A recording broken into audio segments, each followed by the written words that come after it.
Ternyata kebaya itu bukan asli Indonesia loh. GBK itu ternyata dibangun pakai uang komunis dan nggak dibayar sampai sekarang. Sejarah itu harusnya kita mencari kebenaran ya, bukannya malah mencari pembenaran. Dulu kan buku sejarah hanya siapa yang nulis, ya udah kita percaya. Padahal kita nggak kekurangan cerita-cerita keren juga. Enggak, kita punya banget. Jalur rempah Itu Nusantara, iya. Gerbangnya dari Aceh. Betul. Itu keren banget sih. Iya Itu kan? keren banget. Aku merinding ya. Kita tidak memfokuskan bagaimana bangsa kita terbentuk. Seperti yang kita lihat ya, banyak banget masih rasis di mana-mana. Berarti kan membuktikan bahwa negara kita dan rakyat kita tuh gagal. Kembali ke akar tuh penting dan mencoba mengamalkan dan menghidupkannya lagi gitu. Dan jangan-jangan jawabannya bukan ada di masa depan, Tapi di masa lalu.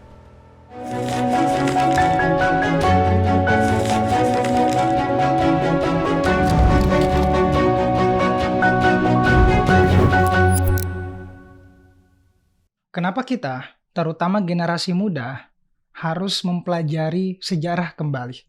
Karena kalau kita nggak paham cerita kita sendiri, akan selalu ada orang yang menuliskannya untuk kita. Dan cerita itu juga selalu tidak memihak kita. Kali ini kita akan berdiskusi bersama dengan seorang generasi muda yang keren.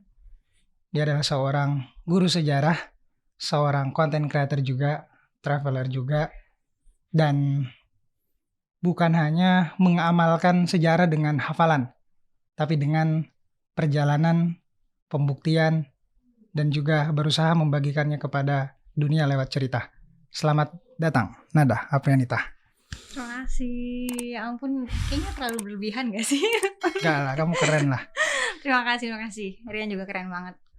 Dan menurutku gak banyak generasi muda yang berusaha menunjukkan dirinya tuh dia adalah guru sejarah.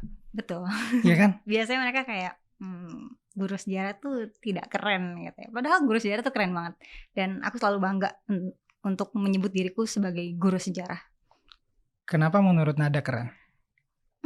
Gak semua orang tuh peduli ya sama masa lalu.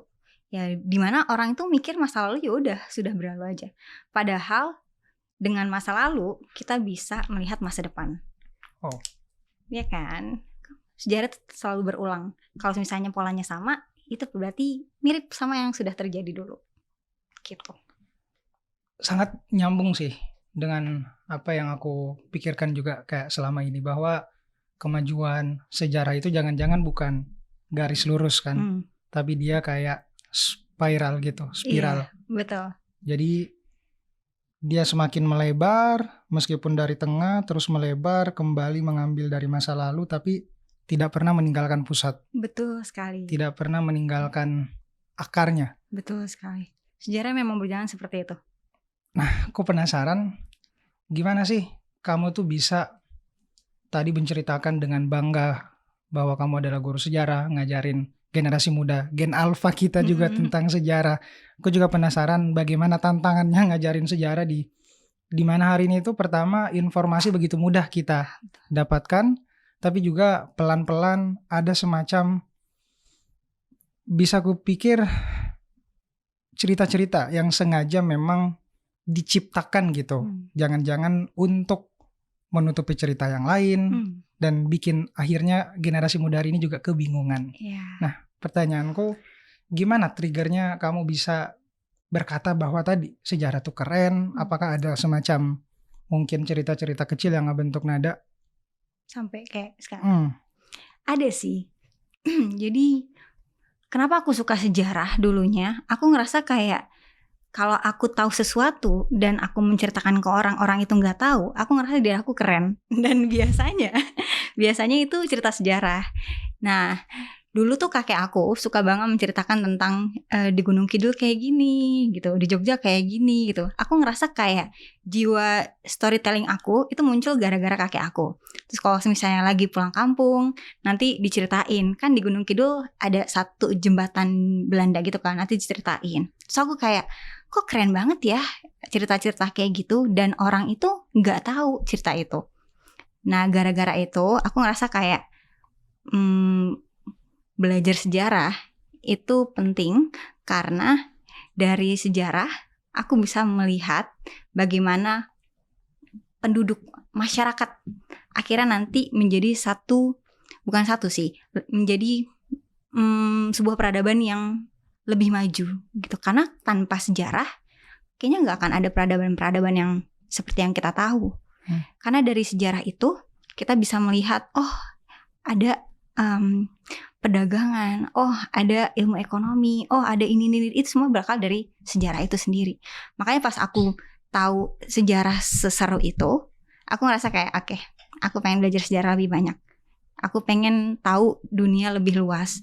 Aku pengen apa yang nggak diketahui orang, aku tahu. Itu sih sebenarnya triggernya sih. Wow. Dan dari situ akhirnya ngebangkitin kamu bahwa sejarah itu ternyata menarik ya. Iya, menarik. Dan lebih luas daripada yang mungkin kita bayangkan dalam buku paket sejarah. Betul. Atau guru-guru di SD, SMP yang ngajarin kita tentang sejarah. Betul.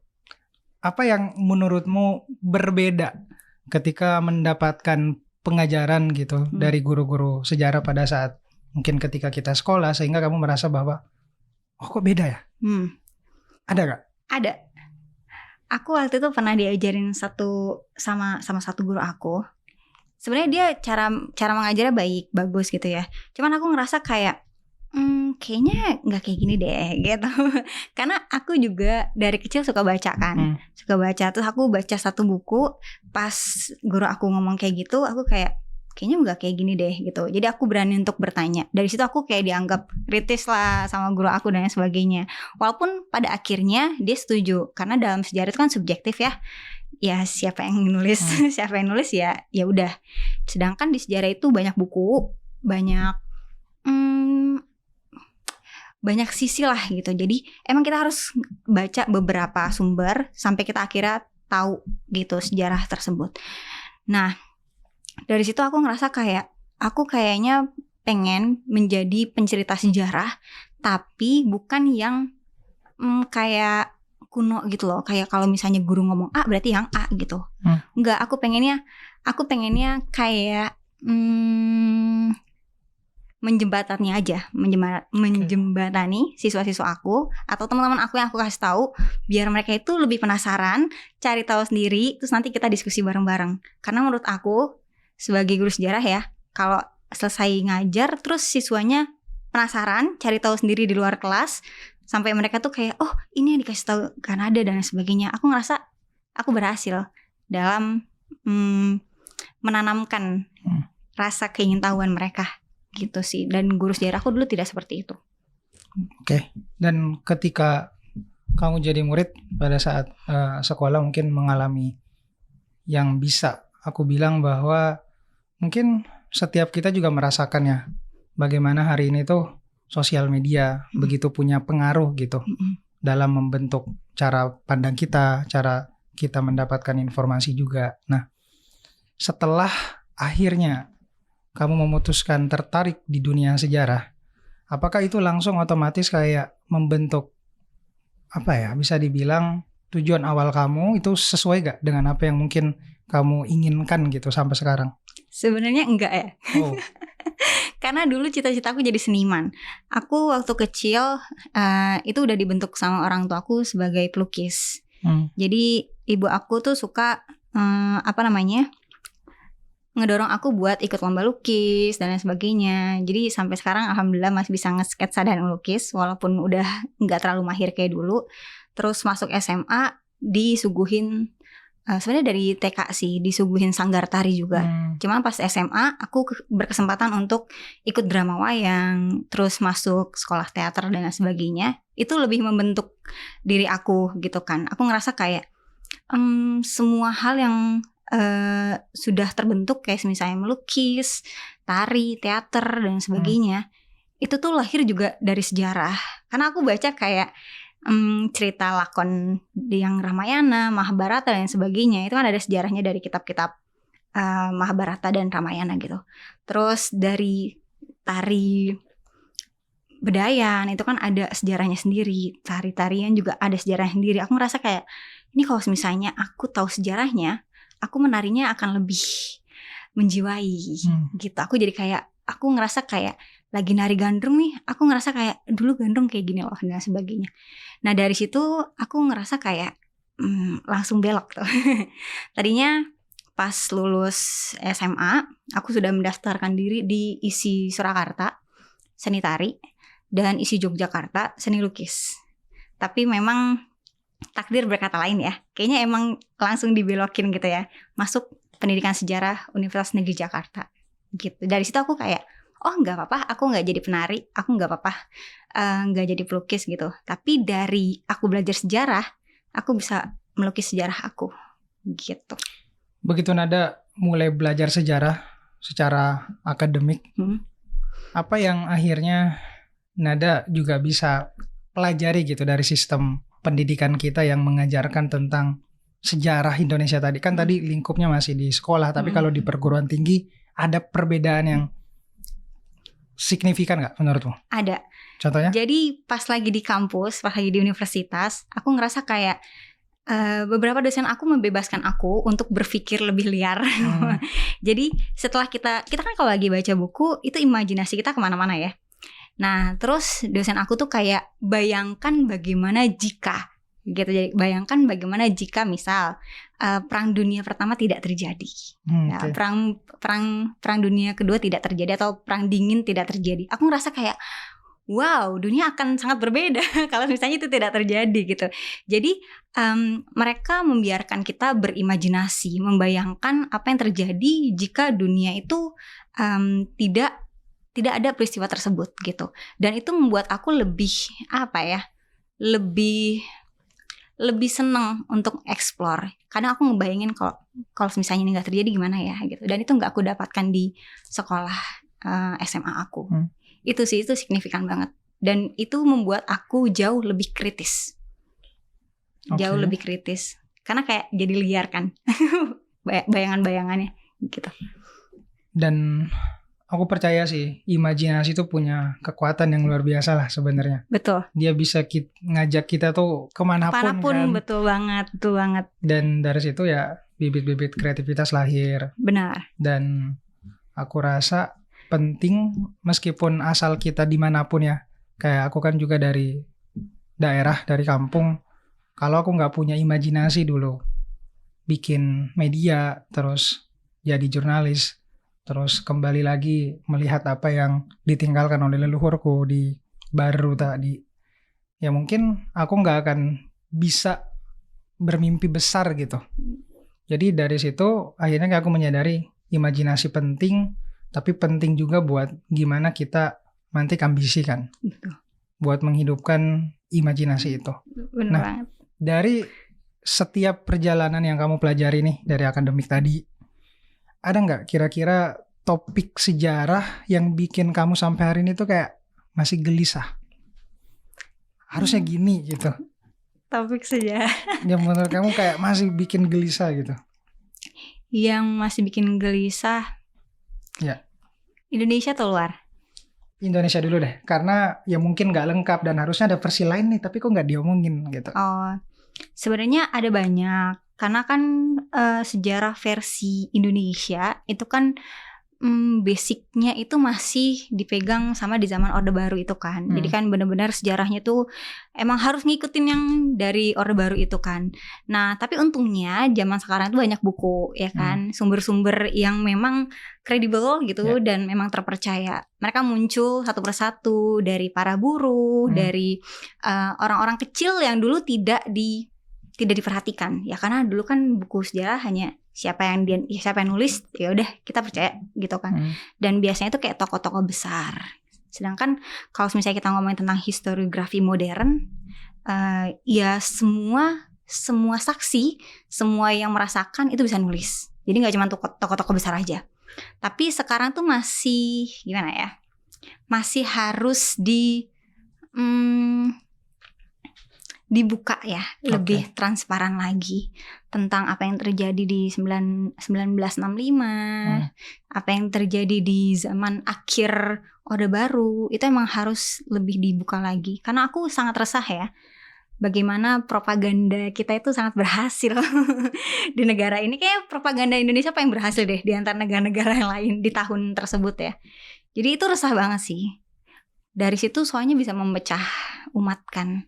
Apalagi negara kita negara yang banyak banget etnisnya, banyak banget budayanya gitu. Ini kalau misalnya kita nggak bisa memegang teguh dan kita nggak tahu sejarah kita, itu sesuatu hal yang mengerikan bisa aja terjadi gitu. Karena kan ya pola sejarah kan berulang ya, ditakutkan rakyat kita tidak terlalu teredukasi atau tidak terlalu tahu tentang latar belakang tersebut, akhirnya marah, akhirnya ya tahulah perang antar saudara dan sebagainya. Tapi kamu ngelihat potensi efek dari misalnya sejarah yang dipelintir atau dibuat baru lagi, itu kamu ngelihat efeknya ke generasi alfa ke depan kayak gimana tuh?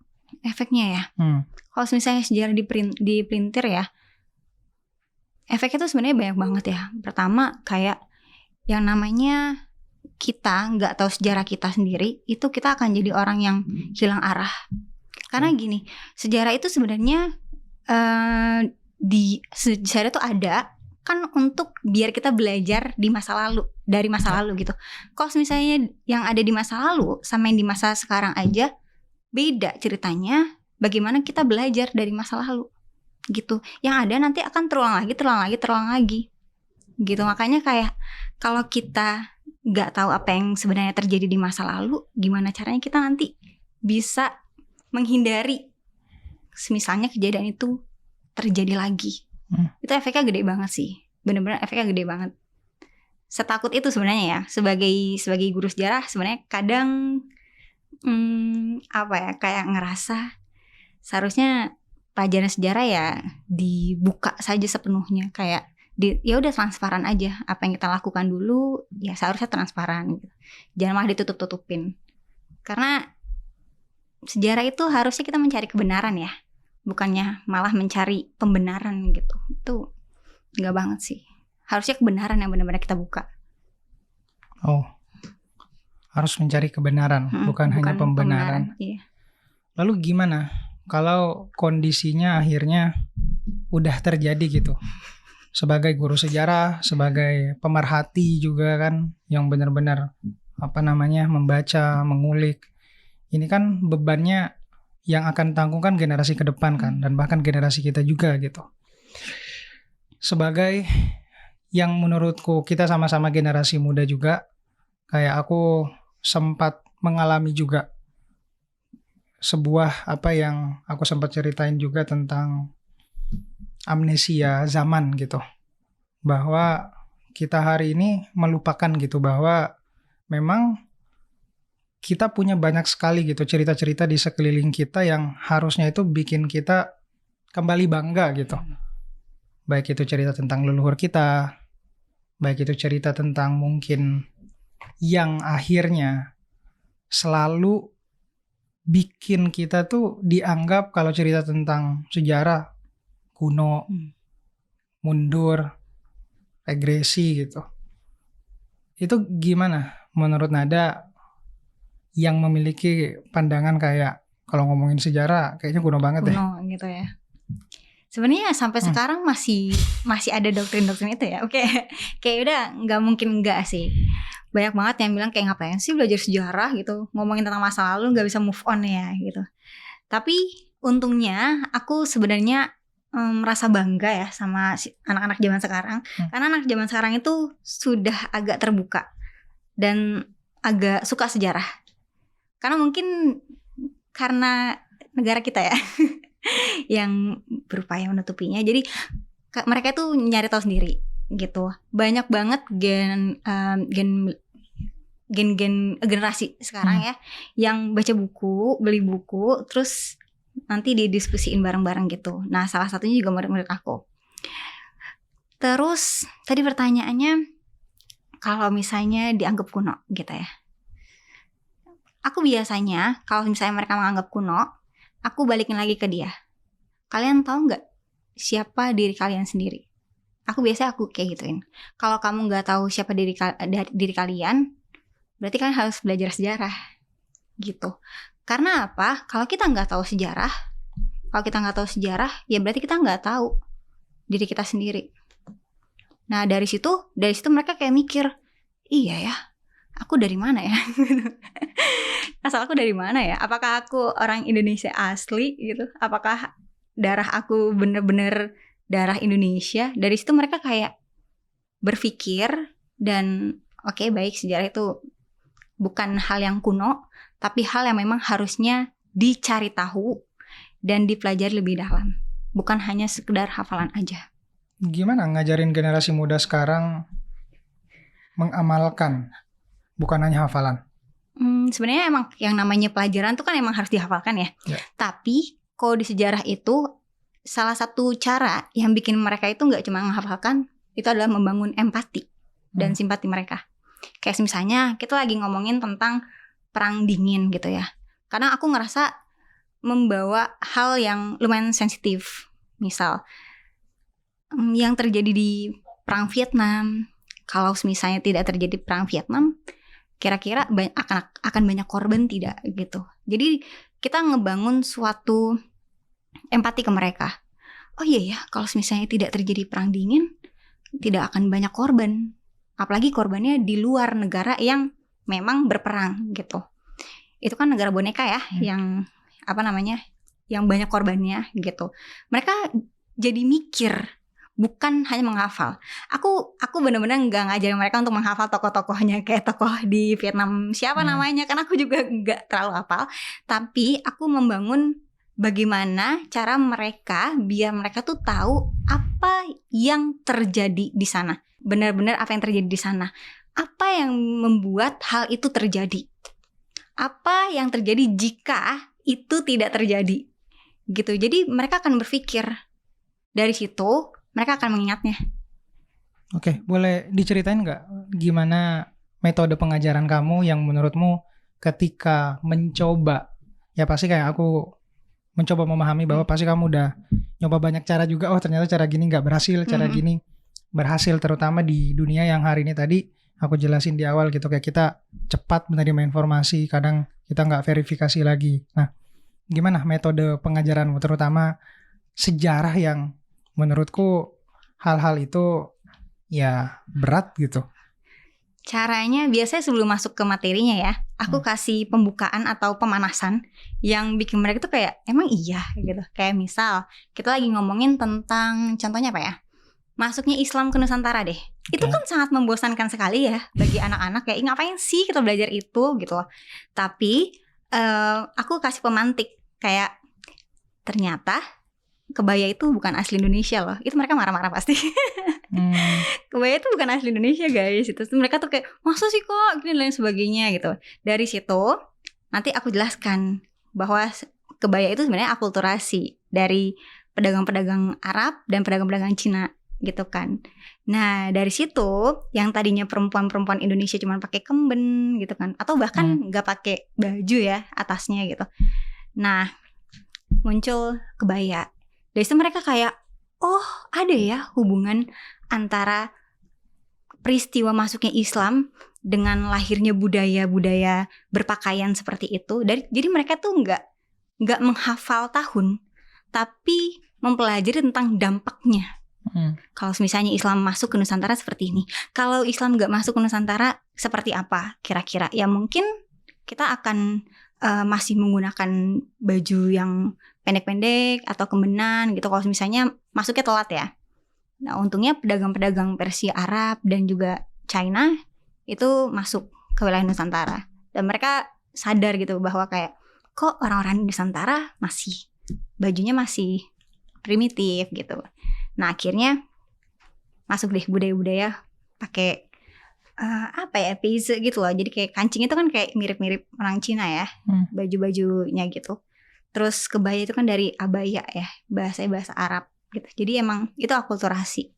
Dan mostly memang dipakai di Pulau Jawa saja dan Bali gitu ya. Itu sih, jadi pakai pemantik. Oh aku pernah pakai pemantik kayak gini. Teman-teman GBK itu ternyata dibangun pakai uang komunis. Terus mereka kayak emang iya kak gitu. Iya itu pakai uang Uni Soviet.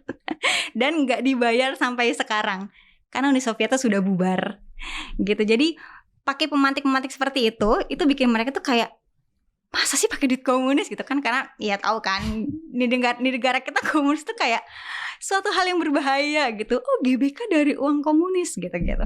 Tapi dengan dengan metode seperti itu membuat mereka tuh kayak wow gitu. Bikin mereka tuh kayak oh gitu ya. Jadi kalau misalnya ada siswa atau murid yang kayak oh gitu ya Kak, makasih ya Kak, aku jadi tahu, itu aku seneng banget sih. Itu aku seneng banget. Dan metode itu berhasil sampai sekarang. Menghidupkan pelita ya, bukan hanya ngisi bejana kan. Yes. Dan pelita itu kalau udah nyala dia pasti akan terus terang kan? Gitu, meski gelap tiba. Menarik banget. Dan ini juga akhirnya bikin aku kayak sadar betul bahwa jangan-jangan generasi muda hari ini masih hilang arah, dan mungkin negara kita juga masih belum berani menunjukkan identitasnya karena belum jujur sama sejarahnya sendiri. Betul. Dan ini yang bikin kita sampai hari ini kebingungan gitu. Jadi kita ketarik-tarik. Iya, kita tuh gimana ya dan sebagainya. Bahkan ternyata level FOMO tuh bukan hanya individu, tapi kebijakan. Betul sekali. Negara, satu ngomong AI, di negara lain wah semua ngomongin AI. Padahal ada sektor-sektor yang hari ini tuh menurutku lebih penting gitu diomongin. Dan yang akhirnya sempat aku pikirin dari tadi soal bagaimana Nada gitu mencoba mengajarkan sejarah dengan versinya, dengan caranya. Aku akhirnya tadi kayak kepantik gitu bahwa jangan-jangan atensi kita hari ini tuh benar-benar udah kayak pola konsumsi konten. Aku tuh nulisnya hero, hook, emosional, rasional, terus outcome. Jadi mulai dari hook dulu. Betul. Tadi Nada cerita tentang hooknya, terus ada emosionalnya bahwa ya bikin mereka akhirnya bergairah kan. Terus ya rasional, kita berusaha koheren sesuai dengan yang faktanya kan secara objektif. Terus outcome-nya kayak gimana, kita pengen keluarannya kayak gimana. Sedangkan kebanyakan kan cara ngajarnya tuh banking system gitu. Ngasih terus, gak menghidupkan. Gimana menurut pandangan Nada yang arah pendidikan kita masih ke sana? Ini jadi berat banget ya bahasanya ya. Karena emang aku mau cerita satu aja deh. Boleh. Perihal pendidikan kita ya. Jadi waktu aku di Cina, aku datang ke Forbidden City. Itu wow banget kan ya. Satu hal yang bikin aku kaget sekali adalah semua warganya, dari yang muda, yang tua, itu mereka sangat antusias dengan tempat sejarah mereka. Itu kayak itu ini agak lebay, tapi aku terharu banget. Kayak aku seneng banget kalau misalnya melihat orang itu sangat menghargai sejarah mereka sendiri. Jadi waktu aku ke Forbidden City, aku ngeliat ada seorang ayah yang ceritain ke anaknya sendiri gitu ya, bahwa ini tuh seperti ini, dulu dipakai sama pangeran ini dan lain sebagainya.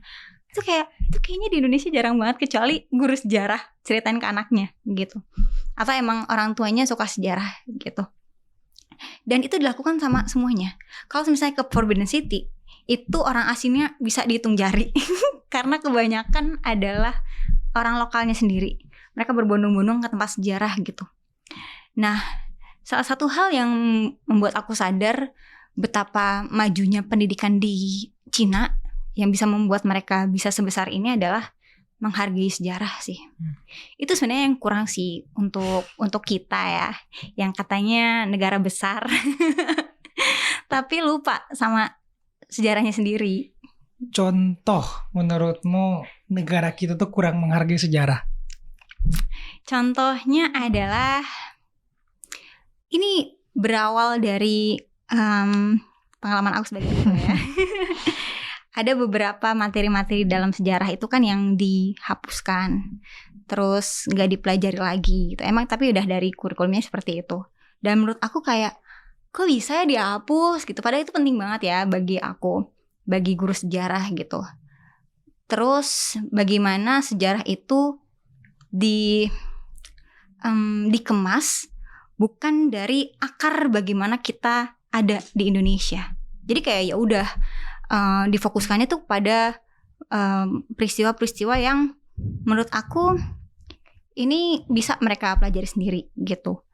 Tapi kita tidak memfokuskan bagaimana bangsa kita terbentuk. Itu nggak difokuskan. Karena seperti yang kita lihat ya, banyak banget masih rasis di mana-mana. Padahal negara kita harusnya udah Bhinneka Tunggal Ika ya, udah nggak ada rasis-rasis. Tapi dengan adanya rasis itu berarti kan membuktikan bahwa negara kita dan rakyat kita itu gagal dalam mempelajari sejarahnya sendiri. Ya karena memang dalam pendidikan kita tidak diajarkan itu. Tidak didalami, tidak dijelaskan kita itu asalnya dari mana gitu. Di negara kita yang penuh dengan perbedaan ini, kita nggak dijelaskan nih. Kita harus seperti ini, kita dulu seperti ini. Dulu para pedagang ngumpul di sini, akhirnya beranak pinak, jadilah seperti Indonesia sekarang. Makanya beda etnis, beda budaya dan lain sebagainya. Itu tidak secara detail. Dan kebanyakan pun kayak cuman lewat aja pembahasannya. Itu sih menurut aku kayak yang membuat negara kita yang sangat besar ini katanya, iya sangat tertinggal sejarahnya. Sedangkan kalau di Cina ya, mereka benar-benar detail banget ya. Dari dinastinya, bagaimana dulu peradaban mereka terbentuk dan sebagainya. Oke, kita memang peradabannya mungkin tidak selama mereka gitu ya. Tapi setidaknya dari kita belajar sejarah, kita tahu asal mula kita gitu.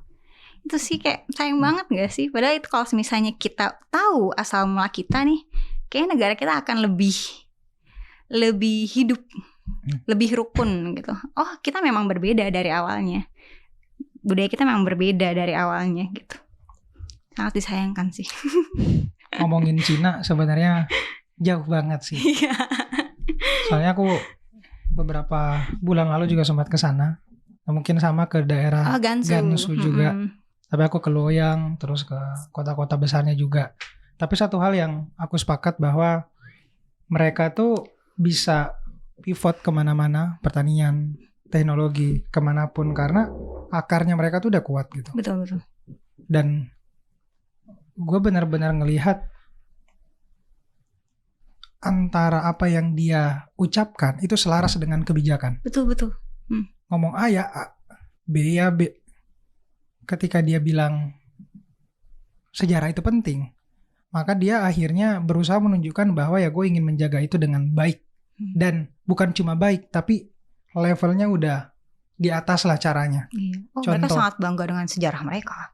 Misalnya ya ketika kayak aku lihat di Cina tuh museum udah kayak pom bensin. Betul banget. Iya kan? Betul banget, di Jadi, mana-mana. Di mana-mana Dan rame. Gratis. Yes. Kemudian cara mereka menjelaskan tuh nggak kita lihat, nggak cuma dijelasin, tapi mereka interaktif. Udah benar-benar memadukan teknologi secanggih itu kan. Secanggih itu, dan aku kayak aku pengen suka sih, paling suka di Cina sih kalau misalnya datang ke museum ya, karena emang sangat interaktif sekali kan, bisa diklik-klik, bisa dimainin. Itu sangat interaktif sih. Museum kita kayaknya enggak seperti itu. Itu kan upaya mereka buat benar-benar nunjukin bahwa ya ini sengaja gue buat narikin atensi generasi muda tadi, seperti metode pengajaran bukan? Betul. Bahwa memang harusnya seperti itu, tidak cukup preservasi gitu, tapi gimana caranya akar itu bisa jadi tunas inovasi. Yes. Bikin mereka tetap bangga mengerjakan apa yang mungkin ditinggalkan oleh leluhurnya. Meskipun ada revolusi kebudayaan ya pada saat itu. Iya, itu nggak bisa kita lupain juga. Nggak bisa kita lupain. Tapi akhirnya beberapa catatannya tuh kayak masih ada. Bahkan kronik-kronik Nusantara kita itu kan kebanyakan juga sumbernya kan dari dinasti-dinasti dulu kan. Ming kebanyakan kan. Dan sangat dekat gak sih kita dengan Cina tuh? Deket banget. Aku ngerasa kalau setiap aku belajar tentang kebudayaan Indonesia tuh ya, kayak paling dekat, peradaban paling dekat Indonesia itu adalah peradaban India dan Cina.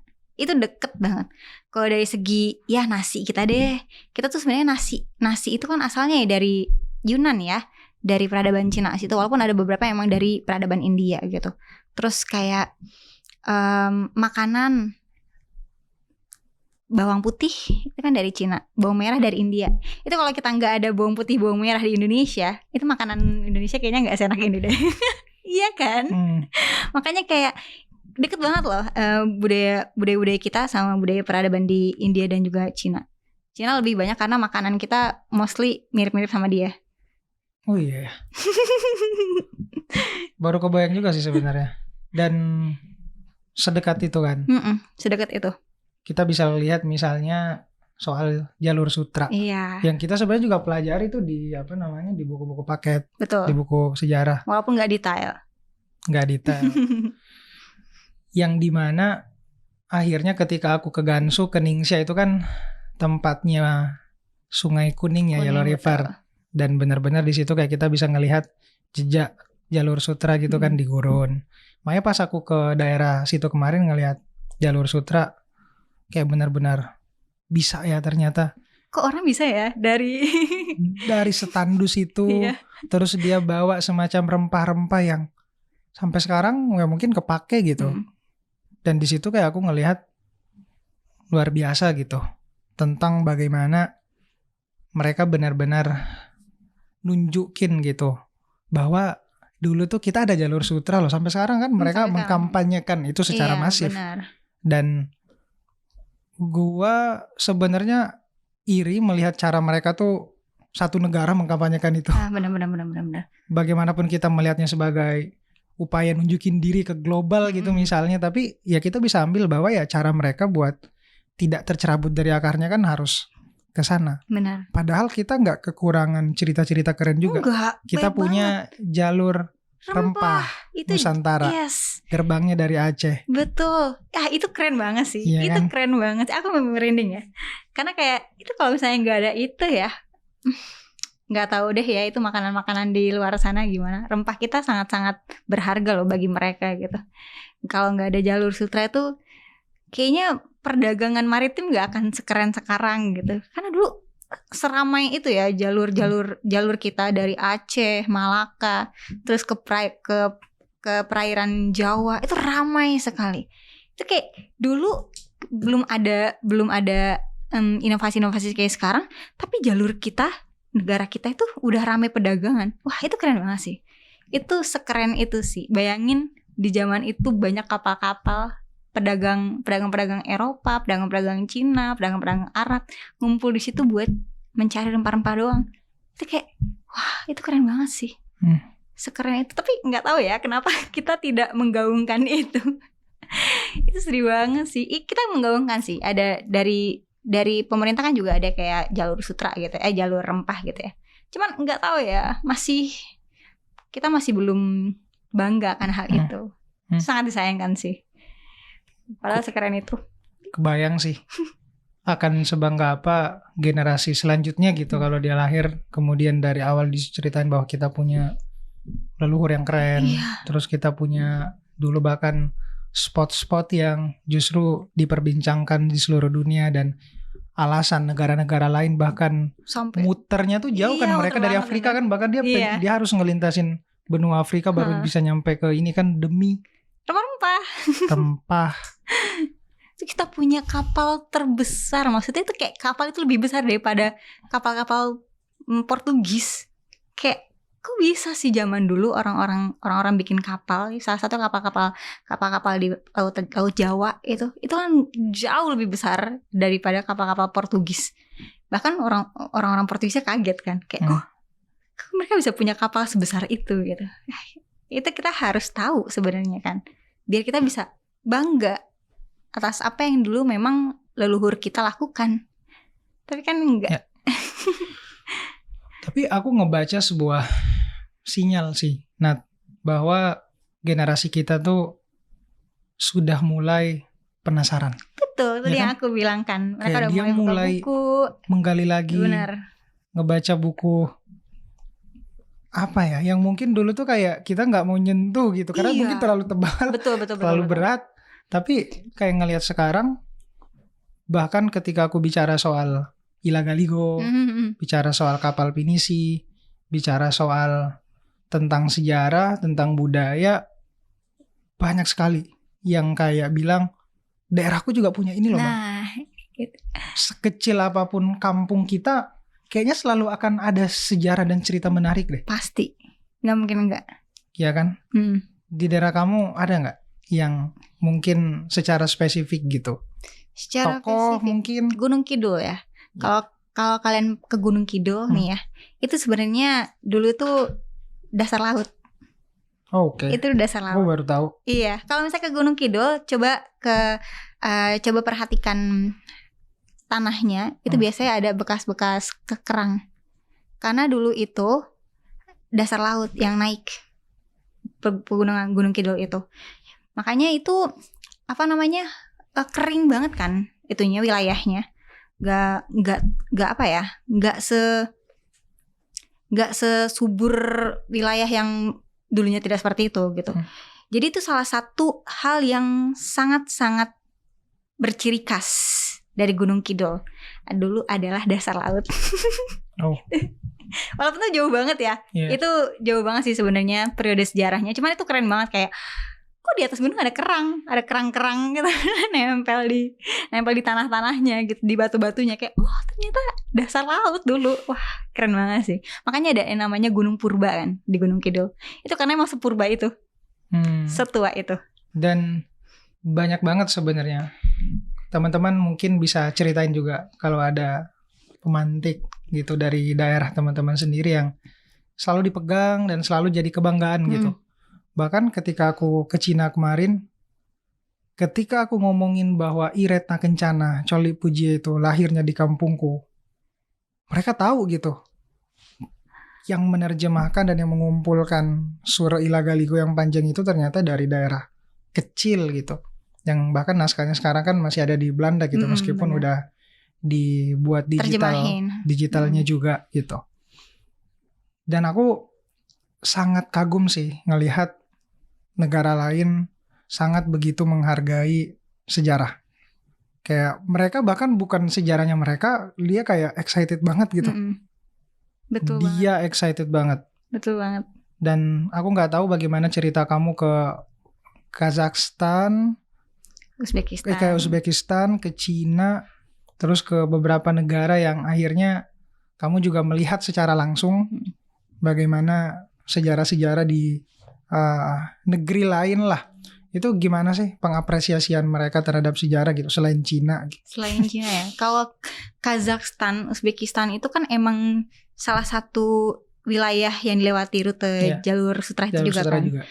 Walaupun sebenarnya tidak seniat Cina ya, tapi aku sudah melihat usaha mereka gitu. Jadi kalau di Kazakhstan tuh mereka itu ada satu museum Kazakhstan, itu museum nasional. Itu di situ mereka menceritakan tentang bagaimana di Kazakhstan itu banyak etnis juga gitu. Nah, etnis-etnis tersebut juga muncul karena adanya jalur sutra. Dan keren ya, waktu aku masuk ke salah satu museum, itu museum musik, instrumen musik tradisional. Ada satu alat musik, sebenarnya banyak, yang mirip sama yang ada di Xinjiang, China. Terus aku kayak, wow, dari jalur sutra yang tadinya emang perdagangan gitu, jalur perdagangan, tapi ternyata bisa membawa budaya di dalamnya. Jadi kayak bukan hanya membawa rempah, bukan hanya membawa sutra dari Cina, tapi juga membawa budaya-budaya dari wilayah-wilayah Asia Tengah ke Cina atau Cina ke Asia Tengah. Jadi kalau misalnya ngelihat Cina bagian paling barat, Xinjiang, sama Kazakhstan, itu mereka mukanya mirip-mirip juga, terus budayanya mirip-mirip juga, alat musiknya mirip-mirip, ada dombra gitu, kayak keren banget gitu. Dan mereka tuh sangat sangat niat gitu membuat museumnya, museum musik tradisional itu, dimana itu musik, alat-alat musiknya itu dulu dibawa para pedagang di jalur sutra, pelancong dan lain sebagainya. Waktu mereka istirahat, mereka main gitar, main dombra gitu. Itu seru banget sih. Aku ngerasa kayak, kan kalau di sejarah itu ada yang namanya jiwa zaman ya. Kadang kalau kita habis baca buku, terus kita ngerasa kayak, gimana ya kalau misalnya aku hidup di zaman itu. Zeitgeist ya. Iya gitu. Pas aku masuk ke museumnya, aku ngerasa kayak otomatis kayak ada musiknya yang terdengar gitu ya. Kayak membayangkan bahwa mereka naik unta, istirahat, main dombra gitu, sambil menghangatkan tubuh. Itu kayak keren banget. Dan itu juga ada di Uzbekistan. Satu pertanyaan. Apa? kita kan seneng jalan-jalan ya. Ah iya betul sekali. Gimana kamu ngatur satu itinerary-nya, budgetnya, dan kesana sendiri kan? Iya. Itu ceritain deh. Pertama itinerary kali ya. Oke. Itu sebenarnya berawal dari baca buku. Triggernya dari situ. Dari buku. Wow. Jadi apa yang aku baca di buku gitu, kayak aku pengen ke situ. Aku pengen ke situ. Jadi biasanya itu setelah aku baca buku, aku mencari tempat-tempat yang memang penting gitu. Jadi nggak cuma spot foto, nggak cuma spot turis gitu, tapi wilayah yang memang dulu penting dan ada di dalam buku yang aku baca. Jadi aku baca buku nih, itu kan imajinasi aku udah main banget tuh ya. Aku pengen membuktiin, aku pengen pembuktian imajinasiku tercapai gitu. Ya biasalah ya, manusia kan gak ada puasnya. Jadi aku mau pembuktian atas imajinasi aku tercapai, sehingga setelah nanti aku selesai dari tempat tersebut, aku bisa lebih antusias, bisa lebih excited untuk menjelaskan sejarah kepada siswa aku gitu. Karena antusiasme itu menular. Dengan mengalami ya. Betul, aku melihat sendiri gitu. Jadi detail-detail sejarahnya akan terbawa gitu. Makanya kayak setelah aku baca buku Marco Polo kan.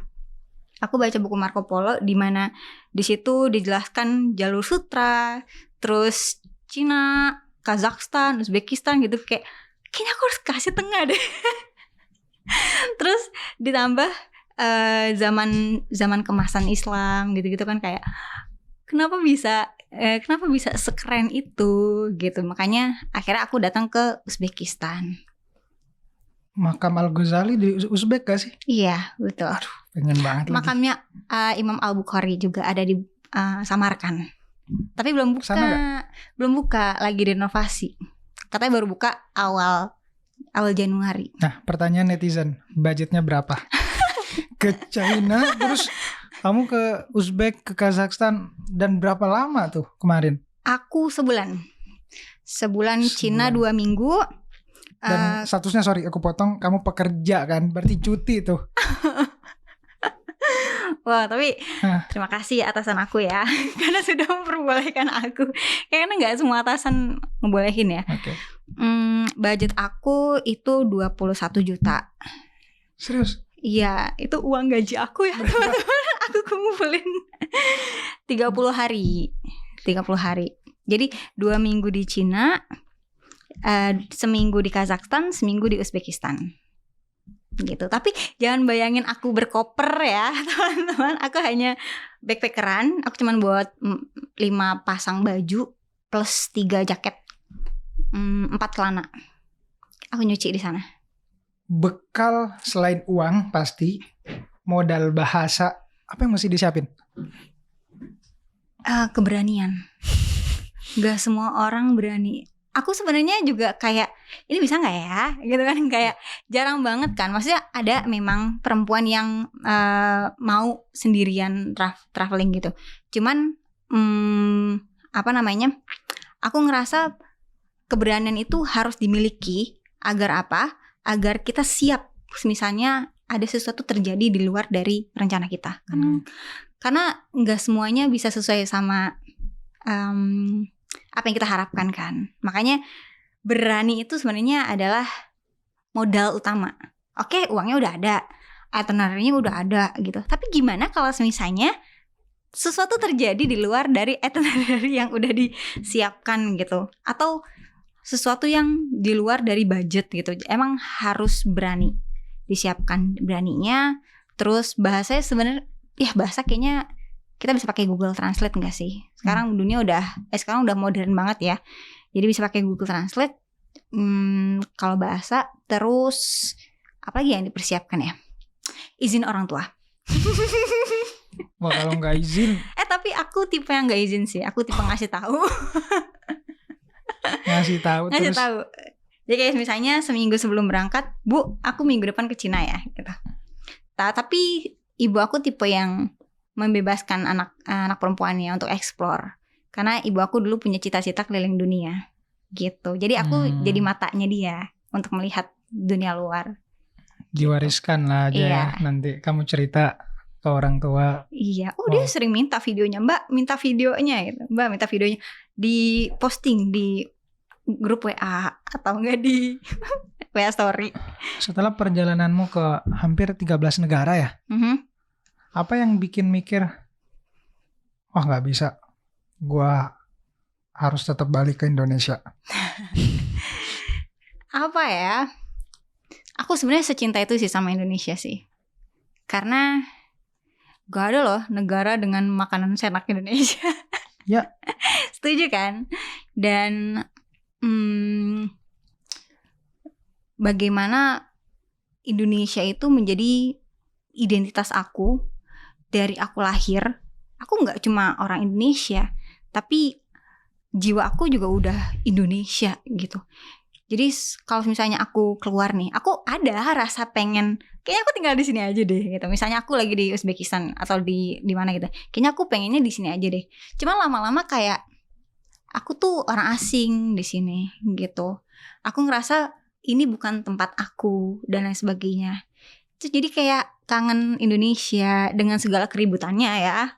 Walaupun setiap hari ada aja yang diributin, cuman aku pengen bisa membawa dunia untuk siswa-siswaku yang belum punya kesempatan untuk melihat dunia gitu. Makanya aku selalu balik lagi. Wow. Dan itu tugas yang berat. Semua guru kayaknya tugasnya berat ya. Bahkan ketika aku juga melihat kemewahan China, Korea, terus ke Arab, terus ngelihat juga beberapa negara-negara yang di luar sana, tapi nggak ada yang berhasil bikin aku tuh kayak sayang sama negara. Cinta sama negara lain tuh bisa kan kita bisa. ngelihat budayanya, melihat bagaimana mereka memperlakukan warganya. Betul. Kita bisa cinta gitu, tapi kayak rasa sayang tuh nggak ada gitu. Kayak gue sayang aja, meskipun lu nggak cinta gue balik, tapi gue sayang gitu. Benar. Sama negara gue sendiri. Ada keterikatan batin yang gak bisa diceritakan gitu. Sama banget. Aku suka Cina, suka banget gitu. Cuman kayak gak bisa, aku Indonesia banget ini. Kalau dibuka dada aku Indonesia. dan itu yang menurutku harus kembali kita diskusikan sih. Bahwa kembali ke akar itu penting. Betul. Dan mencoba mengamalkan dan menghidupkannya lagi gitu. Dan jangan-jangan jawabannya bukan ada di masa depan, tapi di masa lalu. Tapi justru muter lagi tadi kayak spiral itu. Buat kita ngambil lagi sari-sari apa yang mungkin diwariskan ke kita. Dan yang mungkin kita butuhkan adalah cuma nundukin kepala sejenak mungkin buat ngelihat lagi apa yang udah ditanamkan di dalam tanah tempat kita lahir, tanah tempat kita berpijak. Dan ini sedikit fun fact sih yang gue mau ceritain. Jadi setiap aku diundang ke daerah tuh, dan hampir sebenarnya daerah tuh aku udah datengin dari ujung Aceh sampai ke daerah timur, Maluku Utara, Ternate, aku irikan ya. Kalimantan, semua udah. Pasti aku nyari, dibanding kayak aku mikir untuk liburan, pariwisata, ngelihat keindahan, itu nomor 2 bagiku. Nomor 1-nya tuh aku harus cari siapa tokoh penting yang pernah lahir di sana. Dan itu selalu bikin aku merinding kalau ke sana. Ya meskipun ada orang yang bilang ngapain sih ziarah bang. Tapi ketika aku nelusurin siapa tokohnya, mempelajari lagi bagaimana dia dulu berjuang, itu kayak bikin aku kayak kok bisa ya tetap jadi manusia gitu. Dengan segala yang dia sumbangkan kepada masyarakat pada saat itu. Terus setiap minggu ada yang ziarah, ada yang mengunjunginya. Jadi bikin aku tuh sebagai anak muda yang ketika datang ke tempat-tempat semacam itu bikin aku kayak, wah gimana ya nanti, ada yang inget gak ya gua gitu, dengan segala macam yang mungkin dikerjain hari ini. Jadi ini pengingat bahwa kita harus jadi leluhur yang keren buat generasi selanjutnya gitu. Betul. Dan menurutmu gimana kamu ngelihat nada di masa depan? Gimana ya? Sebenarnya harapan aku tuh untuk nada yang di masa depan ya, sebisa mungkin gak berhenti eksplor. Iya, aku berharapnya nada di masa depan tidak mudah puas, terus tetap berani, walaupun mungkin akan ada orang yang tidak suka ya. Tapi oke lah, namanya juga manusia, pasti ada yang gak suka. Terus tidak tidak lupa di mana awal dia memulai. Itu sih yang paling penting. Karena kadang kita ngerasa kayak ragu untuk melangkah lebih jauh gitu. Terus kadang aku juga ngerasa kayak ini akan jadi seperti apa ya gitu. Aku pengennya Nada di masa depan itu benar-benar membuktikan bahwa oh ini yang berani kamu coba, hasilnya seperti ini. Karena aku percaya sejarah itu kan dibuat oleh manusia ya. Ya, sejarah itu manusia yang bikin gitu. Pembuat sejarah adalah manusia. Dan aku pengennya sejarah aku tuh bisa sehebat mimpi-mimpi aku. Wow. Gitu. Mimpi aku tuh besar sebenarnya. Aku pengen sejarahnya juga besar. Nah, kita kan tadi di awal berimajinasi ya. Aku pengen kamu berimajinasi menjadi sosok yang punya otoritas gitu. Apapun, bikin kebijakan, bikin sesuatu, terus didengar. Apa yang pengen kamu sumbangsikan untuk sejarah? Apa yang ingin aku sumbangsikan? Aku tidak memikirkan pertanyaan itu. Apa ya? Imajinasi aja kayak aku pengen. Aku sebenarnya pengen kalau misalnya aku punya kebijakan ya, aku bisa bikin kebijakan dan kebijakan aku nggak bisa diganggu gugat gitu. Aku pengen kasih semua siswa buku gratis. Terus aku pengen bikin bikin suatu kebijakan bahwa sejarah itu bukanlah mata pelajaran pilihan, tapi mata pelajaran wajib. Matematika itu bisa loh dipelajari dari sejarah. Karena memang kalau kita tidak belajar peradaban dulu, kita tidak belajar bagaimana dulu para tokoh-tokoh itu menemukan matematika, itu kayaknya kita nggak akan bisa, kita tidak akan bisa eksplor matematika sekarang gitu. Itu ada hubungannya sama sejarah. Kayak sejarah itu adalah ibu ilmu pengetahuan sih. Makanya menurut aku kalau misalnya aku punya kebijakan, salah satunya itu aku pengen bikin sejarah jadi pelajaran wajib, bukan pilihan, bukan yang ditinggalkan. Itu. Wow. Makasih udah sharing di Cerita Masyarakat, Nat. Makasih juga. Sangat menginspirasi, seorang generasi muda, juga seorang pendidik gitu, terus sambil bekerja. Dan mungkin kita harus belajar gitu, teman-teman yang ingin mencari tahu lebih dalam kisah Nada, bisa mengunjungi langsung sosial medianya ya. Boleh. Aktivitasnya dan tentu negara selanjutnya yang akan dia kunjungi. Betul sekali. Kalau misalnya penasaran sama perjalanan aku, boleh banget ikutin Instagram aku. Siap. Terima kasih. Makasih juga Rian. Ya ampun, aku nggak nyangka banget bisa di sini loh duduk kayak aku dari tadi tegang soalnya. Oke. Terima kasih teman-teman yang udah menonton sampai akhir. Jangan lupa tekan tombol subscribe-nya untuk mendukung Cerita Masyarakat.